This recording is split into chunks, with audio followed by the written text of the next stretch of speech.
Assalamualaikum warahmatullahi wabarakatuh.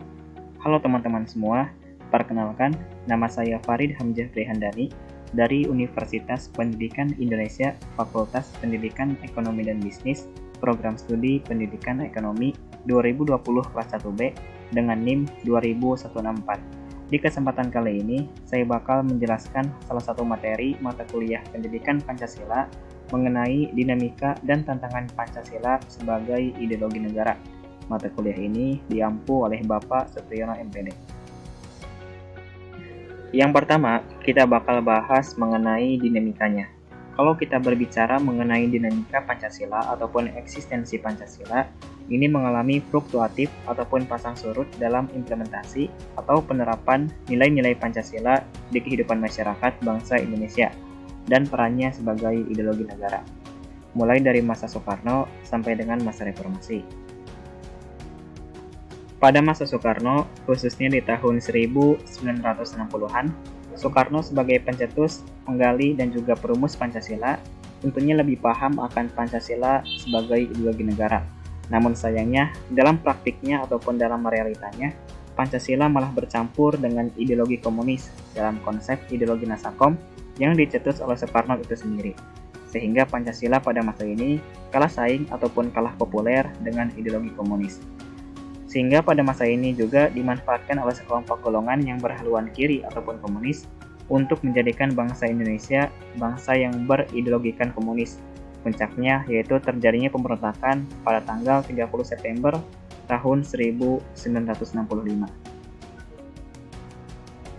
Pada masa Soeharto, Pancasila diterapkan secara murni dan konsekuen melalui TAP MPR nomor 2 tahun 1978 tentang pedoman, penghayatan, dan pengalaman Pancasila atau lebih kita kenal dengan P4. Pada masa ini, Pancasila menjadi asas tunggal bagi organisasi politik maupun organisasi masyarakat. Artinya, setiap organisasi politik maupun organisasi masyarakat harus menjadikan Pancasila sebagai asas tunggalnya. Jika selain Pancasila sebagai asasnya, maka dianggap berkhianat kepada negara. Walaupun Pancasila pada masa ini diterapkan secara murni dan konsekuen, tidak menutup kemungkinan terjadinya penyimpangan-penyimpangan terhadap Pancasila, seperti penyalahgunaan kekuasaan oleh para penguasa dengan melakukan praktik korupsi, kolusi, dan juga nepotisme. Kemudian pada masa reformasi, Pancasila ini dianggap sudah hilang dari pemberitaan dan juga hilang dari kurikulum. Namun dari kurikulum dapat diadakan kembali. Kemudian lagi, nilai-nilai Pancasila dalam kehidupan masyarakat dianggap sudah menurun, seperti nilai persatuan. Karena pada masa ini, banyak sekali terjadinya konflik-konflik yang dapat menimbulkan perpecahan, baik itu konflik antar suku, agama, ras, bahkan konflik antar pelajar. Kemudian pada masa ini juga, Pancasila seperti kehilangan jati dirinya, sehingga dalam penerapannya, Pancasila lebih cenderung liberalis dan juga kapitalis.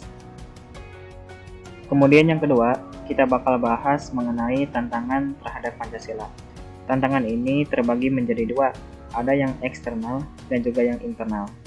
Tantangan yang eksternal yang pertama, yaitu pertarungan ideologi antara kapitalisme versus komunisme. Adanya pertarungan ideologi ini merupakan satu tantangan bagi Pancasila, karena hal ini dapat menentukan jati diri Pancasila, apakah bakal cenderung kepada kapitalisme atau komunisme, atau bahkan tidak kepada keduanya. Kemudian yang kedua, yaitu adanya globalisasi.